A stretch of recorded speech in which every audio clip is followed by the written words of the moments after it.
പക്ഷേ പാകിസ്ഥാനിലുള്ള മുസ്ലിങ്ങളോട് എന്തിനാണ് ഇന്ത്യക്കാർക്ക് ഇത്രയും വലിയ ശത്രുത? പാകിസ്ഥാൻ എന്ന് പറയുന്ന രാഷ്ട്രത്തോട് നമുക്ക് ചരിത്രപരമായിട്ടുള്ള ശത്രുത ഉണ്ടാകാം, അതിൽ തെറ്റില്ല. പക്ഷെ അവിടെയുള്ള സാധാരണ ജനങ്ങളായിട്ടുള്ള മുസ്ലിങ്ങളോട് എന്തിനാണ് ഇത്ര ശത്രുത? ഇതിപ്പോൾ ഇന്ത്യയിൽ നിന്ന് ഇത്തരത്തിലുള്ള സംഭാഷണങ്ങൾ ഉയരുകയാണ്. പാകിസ്ഥാനിലെ ജനങ്ങളുമായിട്ട് നമ്മൾ സംഭാഷണം നടത്തണം, അവരെ സ്വീകരിക്കണം എന്നൊക്കെ പറഞ്ഞുകൊണ്ട് ഇപ്പോൾ RSS തന്നെ രംഗത്തെത്തിയിരിക്കുകയാണ്. കഴിഞ്ഞ ദിവസം മോഹൻ ഭാഗവതൊക്കെ തിരുവനന്തപുരത്ത് ഈ കാര്യം പറയുകയും ചെയ്തു. പാകിസ്ഥാനുമായിട്ട് ഡയലോഗ് നമ്മൾ നടത്തണം, ഡോർ ഓപ്പൺ ആയിട്ട് ഇരിക്കണം എന്നൊക്കെ. അപ്പോൾ എങ്ങനെയാണ് മാഷി ഇതിനെ വിലയിരുത്തുന്നത്? നമ്മൾ ഈ ഒരു വിഷയം നേരത്തെ തന്നെ ഒരാഴ്ച മുമ്പ് ഇതിനെക്കുറിച്ച് നമ്മൾ സംസാരിച്ചതാണ്. ശരിയാണ്. RSS തന്നെ ആ കാര്യത്തെക്കുറിച്ച് പറയുകയാണ്. അതിനിടയ്ക്കൊരു ചോദ്യം നമുക്ക് വേണമെങ്കിൽ ഇങ്ങനെ ചോദിക്കാം. എന്തിനാണ് RSSും BJPയും ഇന്ത്യയിലെ മുസ്ലിങ്ങളുടെ ശത്രുത പുലർത്തുന്നത്?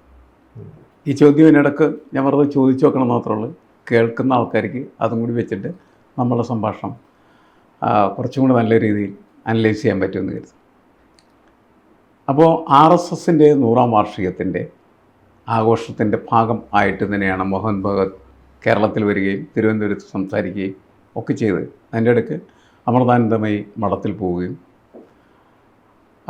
അവിടുത്തെ സന്ദർശനത്തിലും അധികം ചില സംഭാഷണങ്ങളൊക്കെ നടത്തിയിരുന്നു. പക്ഷേ ഇപ്പോൾ നമ്മൾ ചർച്ച ചെയ്യുന്ന വിഷയം തിരുവനന്തപുരത്ത് ഇന്ന് നടന്ന മീറ്റിംഗ്, ഇന്നലെ നടന്ന മീറ്റിങ്ങിൽ RSSൻ്റെ ജനറൽ സെക്രട്ടറി ദത്താത്രേയ ഹൊസബളെ പറഞ്ഞ ഒരു കാര്യമുണ്ട്.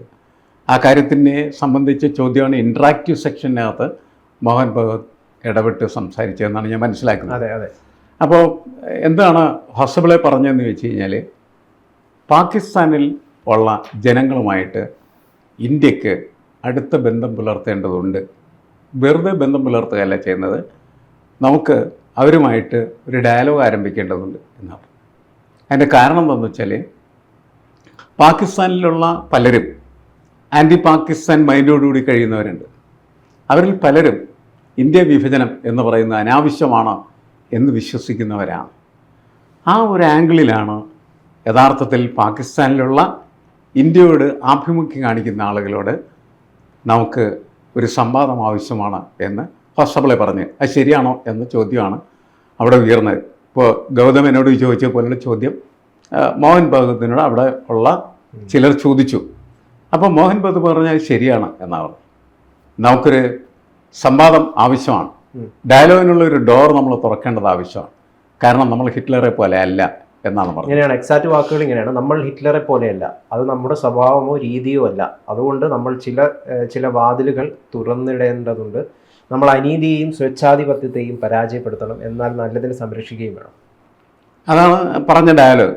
ആ ഡയലോഗിൻ്റെ അടിസ്ഥാനത്തിലാണ് യഥാർത്ഥത്തിൽ പാകിസ്ഥാനിലുള്ള ഇന്ത്യ ആഭിമുഖ്യമുള്ളവരോട് നമ്മൾ അടുപ്പം പുലർത്തണം, നമുക്ക് അവരോട് സംസാരിക്കണം, നമുക്കൊരുമിച്ച് ഒരു ജനതയെപ്പോലെ ജീവിക്കാൻ പറ്റുന്ന സാഹചര്യം സൃഷ്ടിക്കാൻ പറ്റുമോ എന്ന് പരിശോധിക്കണം എന്ന് പറഞ്ഞ് നമ്മൾ കഴിഞ്ഞ ചർച്ച ചെയ്യുമ്പോൾ പുതിയ ഒരാശയം, വളരെ നല്ലൊരാശയം എന്ന് നമ്മൾ വിലയിരുത്തിയ ഒന്നായിരുന്നു ഇന്ത്യയും പാകിസ്ഥാനും ഒരുമിച്ച് നിൽക്കണം എന്ന ഒരഭിപ്രായം.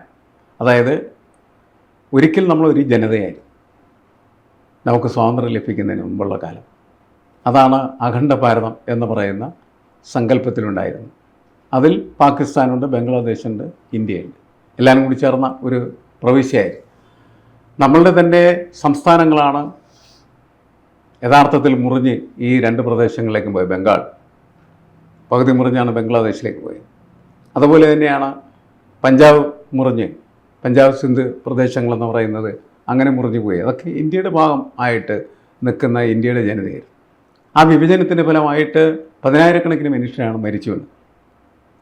ഇന്ത്യയിലുണ്ടായിരുന്ന മുസ്ലിങ്ങൾ പാകിസ്ഥാനിലേക്കും, പാകിസ്ഥാനിലുണ്ടായിരുന്ന ഹിന്ദുക്കൾ ഇന്ത്യയിലേക്കും വരുന്ന ആ വലിയ ഘോഷയാത്ര എന്ന് പറയുന്നത് അക്രമത്തിനും അസാധാരണമായിട്ടുള്ള മനുഷ്യക്കുരുതിക്കുമൊക്കെ വേദിയായി തീരുകയാണ്.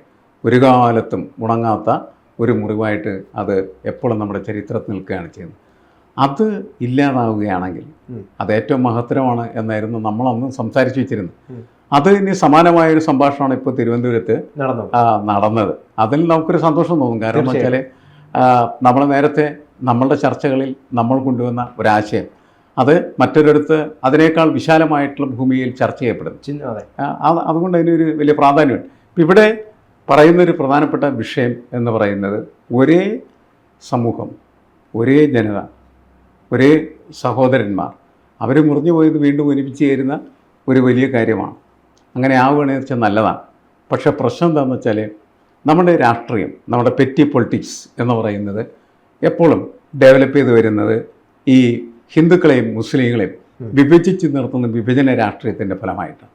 ഇന്ത്യയിൽ തന്നെ ഹിന്ദുത്വ രാഷ്ട്രീയം അധികാരത്തിൽ വരുന്നത്, BJPയുടെ രാഷ്ട്രീയം അധികാരത്തിൽ വരുന്നത് മുസ്ലിം എന്ന് പറയുന്ന അവരെന്നെ നിർമ്മിക്കുകയും അവനെ ശത്രുവായിട്ട് പ്രഖ്യാപിക്കുകയും ചെയ്തതിൻ്റെ അടിസ്ഥാനത്തിലാണ്. അങ്ങനത്തെ ഒരു ശത്രുതാപരമായിട്ടുള്ള അവരത്വ നിർമ്മിതി നടത്തി നിൽക്കുന്ന ഒരു സമൂഹത്തിനെ രണ്ടും ഒരുമിച്ച് ചേരുന്നതിനെ സങ്കല്പിക്കാനായിട്ട് കഴിയില്ല.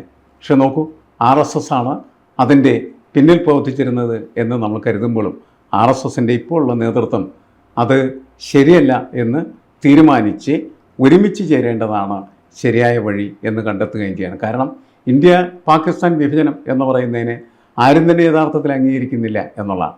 അന്നത്തെ ചില രാഷ്ട്രീയ നീക്കുപോക്കുകളുടെ ഫലമായിട്ട് സംഭവിച്ച ദുരന്തമാണ്. ജനങ്ങളാണ് അതിനവരുടെ ജീവൻ ബലിയർപ്പിക്കേണ്ടി വന്നത്, അല്ലേ? അതെ. പാകിസ്ഥാനിലെ കുറേ അധികം ജനങ്ങളെ ആൻറ്റി പാകിസ്ഥാനികൾ, നമ്മളെ നാട്ടിൽ രാജ്യവിരുദ്ധരെന്ന് വിളിക്കുന്നത് പോലെ പാകിസ്ഥാൻ ഭരണകൂടം അവിടെയുള്ള കുറേ ആളുകളെ രാജ്യവിരുദ്ധരാണ്, നിങ്ങൾ ഇന്ത്യയെ അനുകൂലിക്കുന്നു. കാരണം നമ്മൾ കഴിഞ്ഞ ടോക്കിലും പറഞ്ഞതാണ്, അത് വീണ്ടും ഇവിടെ ആവർത്തിക്കുകയാണ്. കുറേ അധികം ആളുകൾ, പാകിസ്ഥാനികൾ ഇന്ത്യൻ പതാക വീട്ടിൽ നിന്നൊക്കെ ടെറസിൻ്റെ മുകളിലൊക്കെ കയറിയിട്ട് പറത്തുന്നു. ഇങ്ങനെയുള്ള കുറേ അധികം സംഭവങ്ങളൊക്കെ ഉണ്ടായിട്ടുണ്ട്. വീട്ടിൽ ഇന്ത്യൻ പതാകകൾ കണ്ടെത്തുന്നു പാകിസ്ഥാനികളുടെ. അപ്പോൾ ഇന്ത്യയുമായിട്ട് ചേരണം എന്ന് പറയുന്ന ഒരു മാനസികാവസ്ഥയിലേക്ക് പല ആളുകളും പാകിസ്ഥാനികളും എത്തിച്ചേരുന്നു എന്നുള്ളതാണ്. അതിൻ്റെ ഒരു പ്രധാനപ്പെട്ട വിഷയം സാമ്പത്തികമായതും അതേപോലെ വിദ്യാഭ്യാസപരമായിട്ടുള്ള കാര്യങ്ങളാണ്. ഇന്ത്യയും പാകിസ്ഥാനും ഒരേ സമയത്താണ് സ്വതന്ത്രമാകും. പക്ഷേ പാകിസ്ഥാൻ പട്ടാള ഭരണത്തിലേക്കും ഇന്ത്യ ജനാധിപത്യ ഭരണത്തിലേക്കുമാണ് നടന്നു കയറി. ആ ജനാധിപത്യ ഭരണ സംവിധാനത്തിൻ്റെ വലിയ സാധ്യതകൾ ഇന്ത്യയെ മികച്ച രാഷ്ട്രങ്ങളൊന്നാക്കി മാറ്റി. നമുക്ക് ജനാധിപത്യം ഇതുവരെയും കാത്തു സൂക്ഷിക്കാനായിട്ട് കഴിഞ്ഞു. അതിനിടയ്ക്കൊരിക്കലാണ് നമുക്ക് ജനാധിപത്യം നഷ്ടപ്പെട്ടത്. അത് അടിയന്തരാവസ്ഥ കാലത്താണ്. മനുഷ്യൻ്റെ എല്ലാവിധമായിട്ടുള്ള സിവിൽ റൈറ്റ്സും കട്ട് ഓഫ് ചെയ്യപ്പെട്ട ഒരു കാലം. അത് പട്ടാള ഭരണകൂടത്തിന് സമാനമായിട്ടുള്ള ഒരു ഭരണകൂടത്തിൻ്റെ പ്രക്രിയയായി മാറിക്കഴിഞ്ഞു. അന്ന് മാത്രം നമുക്ക് ജനാധിപത്യം നഷ്ടപ്പെട്ടു. പക്ഷെ നമ്മൾ ജനാധിപത്യത്തെ വീണ്ടെടുത്തു. ജനാധിപത്യത്തിൻ്റെ പാതയിലൂടെ നമ്മൾ മുന്നോട്ട് പോവുകയാണ് ചെയ്യുന്നത്. ഇതിൻ്റെ ഫലമായിട്ട് നമ്മുടെ സമൂഹത്തിൽ വലിയ മാറ്റങ്ങളുണ്ടായി. ഒന്ന്, വിദ്യാഭ്യാസ രംഗത്ത് സമൂലമായിട്ടുള്ള പൊളിച്ചെഴുത്തും വളരെ വലിയ പുരോഗതി നമുക്ക് നേടാനായിട്ട് കഴിയും. ഇന്ത്യക്ക് സ്വാതന്ത്ര്യം കിട്ടുന്ന സമയത്ത് നമ്മുടെ സാക്ഷരത എന്ന് പറയുന്നത് വളരെ വളരെ ചെറുതായിരുന്നു, ഡിജിറ്റലായിരുന്നു. ശരി, അവിടെ നിന്ന് മാറി ഈ കേരളം പോലെയുള്ള സംസ്ഥാനം എന്ന് പറയുന്ന സമ്പൂർണ്ണമായിട്ട് സാക്ഷരത നേടിയ ഒരു സംസ്ഥാനമായിട്ട് മാറി. നിരവധി സംസ്ഥാനങ്ങൾ അങ്ങനെയാണ്. എങ്കിലും മോശമായിട്ട് കിടക്കുന്ന പല സംസ്ഥാനങ്ങളും ഇപ്പോഴും ഉണ്ട്. അവർ പതുക്കെ ഉയർന്നു വന്നുകൊണ്ടിരിക്കുകയാണ് ചെയ്യുന്നത്. വിദ്യാഭ്യാസത്തിലുണ്ടാകുന്ന ഈ മാറ്റം എന്ന് പറയുന്നത് ജീവിത വൃത്തിയിൽ തന്നെ വലിയ മാറ്റങ്ങളുണ്ടാകും. ജീവൻ നിലവാരത്തിന് മാറ്റം ഉണ്ടാകും. നമ്മുടെ സമ്പത്ത് നേരത്തേനേക്കാൾ എത്രയോ ഉയർന്നു കഴിഞ്ഞിരിക്കുന്നു. നമ്മുടെ രാഷ്ട്രീയമായിട്ടും സാമ്പത്തികമായിട്ടുള്ള നമ്മുടെ പൊസിഷൻ തന്നെ വളരെ മികച്ചതായിരിക്കും. ഇതുമായി പാകിസ്ഥാൻ താരതമ്യം ചെയ്യുമ്പോൾ പാകിസ്ഥാനിൽ പലരും പരിതപിക്കുന്നു. കാരണം എന്താണ്? തങ്ങൾക്ക് ഇന്ത്യയുടെ പോലെ പുരോഗതി ഉണ്ടാക്കാനായിട്ട് കഴിയില്ല. അതുകൊണ്ട് ഇന്ത്യയുടെ പുരോഗതിക്കൊപ്പം എത്തിച്ചേരാനുള്ള ഒരു ആഗ്രഹം കൂടി അവരുടെ ഈ പതാക ഉയർത്തലൊക്കെ ഉണ്ട് എന്നാണ് എനിക്ക് തോന്നുന്നത്. മറ്റു പല കാരണങ്ങളുണ്ടാവാം. The security and self-respect of a country have to be protected and the government of the day should take care of it. But at the same time, അതേസമയം we need not close the doors. സംഭാഷണത്തിൻ്റെ വാതിൽ നമ്മൾ അടച്ചിടരുത് എന്നാണ് പറയുന്നത്. അത് ഏറ്റവും നല്ല ഒരു കാഴ്ചപ്പാടായിട്ട് നമ്മൾ കണക്കാക്കേണ്ടത്. അത് പക്ഷേ ആരാണ് പുലർത്തുന്നത്? ഈ സംഘപരിവാർ സംഘങ്ങൾ ബഹുഭൂരിപക്ഷവും ഈ ഡയലോഗ് എന്ന് പറയുന്ന കാര്യത്തിൽ ഉൾക്കൊള്ളുന്നവരല്ല. അതാണ് പ്രശ്നം. മോഹൻ ഭഗവത് സംസാരിക്കുന്ന സമയത്ത് അവരെത്രമാത്രം വിശാലമായിട്ടുള്ള രീതിയിൽ കാര്യങ്ങൾ കാണുന്നു. അത് കഴിഞ്ഞ് നമ്മൾ വന്ന് സാധാരണ RSSകാരനെ സംഘപരിവാറിനെ കണ്ടു കഴിഞ്ഞാൽ അവൻ ഡയലോഗിന് തയ്യാറല്ല.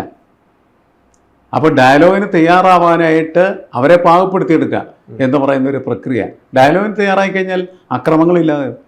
വി ഷുഡ് നിങ്ങൾ ആദ്യം തന്നെ സംവാദത്തിൽ ഏർപ്പെടുന്നുള്ളതാണ്. അതെ, we should always be ready to engage them in a dialogue. മാഷ് പറഞ്ഞ പോലെ ഇതിന് ഉൾക്കൊള്ളാനായിട്ട് ഇപ്പം നമ്മളെ ഇപ്പം മോഹൻ ഭാഗവതിനെ പോലും സംഘപരിവാർ ചിലപ്പം ചീത്ത വിളിക്കാനുള്ള സാധ്യതയുണ്ട്. അതിൻ്റെ പ്രശ്നം എന്താണെന്ന് വെച്ചാൽ മനുഷ്യൻ വളരുകയാണെങ്കിൽ മാത്രമാണ് അവന് എല്ലാത്തിനും ഉൾക്കൊള്ളാൻ പറ്റുന്ന ഒരു ഇൻക്ലൂസീവ് ക്യാരക്ടർ ഉണ്ടാകും.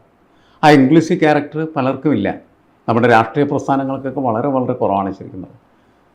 അവരുടെ നേതാക്കൾ പറയുന്നത് മാത്രം ശരി, മറ്റുള്ളവരൊന്നും പറയുന്നത് ശരിയല്ല എന്ന് വിശ്വസിക്കുന്ന തരത്തിലേക്ക് അനുയായികളെ, അടിമകളെ, അടിമക്കൂട്ടങ്ങളെ നിർമ്മിക്കുന്ന സംവിധാനമാണ് നിലവിലുള്ളത്.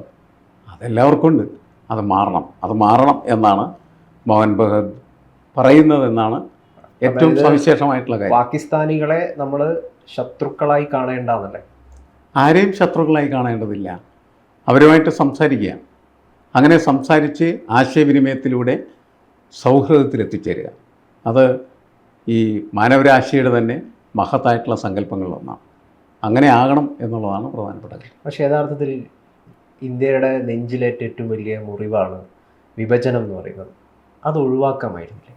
അതൊഴിവാക്കാനായിട്ട് കഴിയണമായിരുന്നു. ബ്രിട്ടീഷുകാർ പറയുന്നതിനനുസരിച്ച് നമ്മളൊരിക്കലും നിന്നു കൊടുക്കാൻ പാടില്ലായിരുന്നു. ബ്രിട്ടീഷുകാരുടെ ആഗ്രഹമായിരുന്നു. ബ്രിട്ടീഷുകാർ ഭരിച്ചിരുന്ന കാലത്തൊക്കെ തന്നെ അവരെടുത്തിരുന്ന ടാക്ടിക്സിൻ്റെ ഒരു ഭാഗം എന്ന് പറയുന്നത് വിഭജിച്ച് ഭരിക്കുക എന്നുള്ളതാണ്. വിഭജിച്ച് ഭരിക്കാൻ എളുപ്പമാണ്. കാരണം എന്താണ്? അപ്പോൾ ഈ ജനങ്ങളെ ദുർബലരാക്കാനായിട്ട് കഴിയും.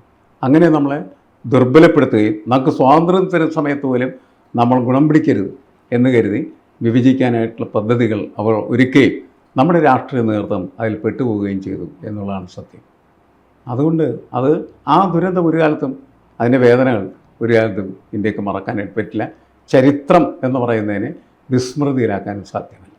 അപ്പം ഏതെങ്കിലും ഒരു കാലത്ത് ഈ ലയിക്കാനുള്ള സാധ്യതയുണ്ടോ? അതായത് കെട്ടുകൾ പൊളിയുന്നു. അതിൻ്റെ പ്രത്യേകത എന്താണെന്ന് വെച്ചാൽ നമ്മളുടെ പുതിയ സമൂഹം എന്ന് പറയുന്നത് അതിർത്തികളില്ലാത്ത ലോകത്തെക്കുറിച്ച് ചിന്തിച്ചുകൊണ്ടിരിക്കുന്ന ഗ്ലോബലൈസേഷൻ എന്ന് പറഞ്ഞ കൺസെപ്റ്റ് പോലെ അങ്ങനെയാണ് ഡെവലപ്പ് ചെയ്തത്. അതുകൊണ്ട് അതിൻ്റെ ഒരു മെസ്സേജ് ഉണ്ട്. അതിങ്ങനെയാണ്: think globally and act locally എന്നാണ്. നിങ്ങൾ ആഗോളമായി ചിന്തിക്കുക, പ്രാദേശികമായി പ്രവർത്തിക്കുക എന്നുള്ളതാണ്. അങ്ങനെ വരുമ്പോൾ ആ ആശയത്തിലേക്ക് എത്തിക്കഴിഞ്ഞാൽ ഇത് വളരെ സിമ്പിളാണ്. കാരണം അവിടെ പാകിസ്ഥാനോ അതേപോലെ തന്നെ ബംഗ്ലാദേശോ ഇന്ത്യയോ മനുഷ്യരുടെ സാധാരണ വ്യാപാര പ്രക്രിയകൾ ഉള്ള ഒരു അതിർത്തി മാത്രമായിട്ട് രാജ്യാതിർത്തികളൊക്കെ മാറും. ഇന്ത്യക്കാർ പോലും, പാകിസ്ഥാനികളും ഇന്ത്യക്കാരും യഥാർത്ഥത്തിൽ ചിന്തിച്ചു തുടങ്ങണം. പാകിസ്ഥാൻ എൻ്റെ സഹോദരനാണ്, അതേപോലെ ഇന്ത്യ എൻ്റെ സഹോദരനാണ്. ഈ രണ്ട് ചിന്തകൾക്ക് സംഗമിക്കാനായിട്ട് സാധിക്കും. ആ സംഗമത്തിന് വേണ്ടിയിട്ട് ആഗ്രഹിക്കുന്ന ഒരുപാട് പേരുണ്ട്, മാഷ് പറഞ്ഞ പോലെ. അങ്ങനെ ആഗ്രഹിക്കുന്നതാണ്. നമ്മളെക്കാൾ ഉപരിയായിട്ട് അതൊക്കെ കൂടുതൽ ആഗ്രഹിക്കുന്ന അതിർത്തി പ്രദേശങ്ങളിലുള്ളവരാണ്. പ്രത്യേകിച്ച് ഇപ്പോൾ കാശ്മീർ, ജമ്മു കാശ്മീരും അതേപോലെ തന്നെ പാക്കൊക്കപ്പയുടെ കാശ്മീർ, അവരൊക്കെ ഏതാണ്ട് സഹോദരങ്ങളെ പോലെ കഴിഞ്ഞു വരുന്നത്. പഞ്ചാബ്, അപ്പുറത്തുള്ള പഞ്ചാബ് സിന്ധ് പ്രദേശങ്ങളൊക്കെ, ബലൂചിസ്ഥാൻ, അങ്ങനെയൊക്കെയുള്ള സാധനങ്ങളുമായിട്ടുള്ള റിലേഷൻസ് വളരെ കൂടുതലാണ്. ബംഗ്ലാദേശ്, ഒക്കെ ഒരേ രക്തത്തിലുള്ള മനുഷ്യരല്ലേ ശരിക്കും പറഞ്ഞാൽ. നമ്മളിവിടെ കേരളം ഇങ്ങനെ ഒരു നീളം പ്രവിശ്യമായിട്ട് കിടക്കുന്ന നമ്മൾക്ക് ഇതൊക്കെ ആയിട്ട് ബന്ധം വളരെ കുറവാണെന്ന് മാത്രമേ ഉള്ളൂ. മറ്റവർക്കൊക്കെ വളരെ ബന്ധം കൂടുതലാണ്. അവർക്ക് കുറേ കൂടി എളുപ്പത്തിലൊക്കെ ഇതിങ്ങനെ ആകാനായിട്ട് കഴിയും എന്നാണ് എനിക്ക് തോന്നുന്നത്. പക്ഷെ അങ്ങനത്തെ മൈൻഡുള്ള, അങ്ങനത്തെ ഭരണ സംവിധാനങ്ങൾ, അതിൻ്റെ വാതിലുകളൊക്കെ തുറന്നു വെച്ചാൽ കുറേ സാധ്യമാണ്. കുറേ അത്ര നമുക്ക് പറയാൻ പറ്റുള്ളൂ. ലയിക്കട്ടെ അല്ലേ?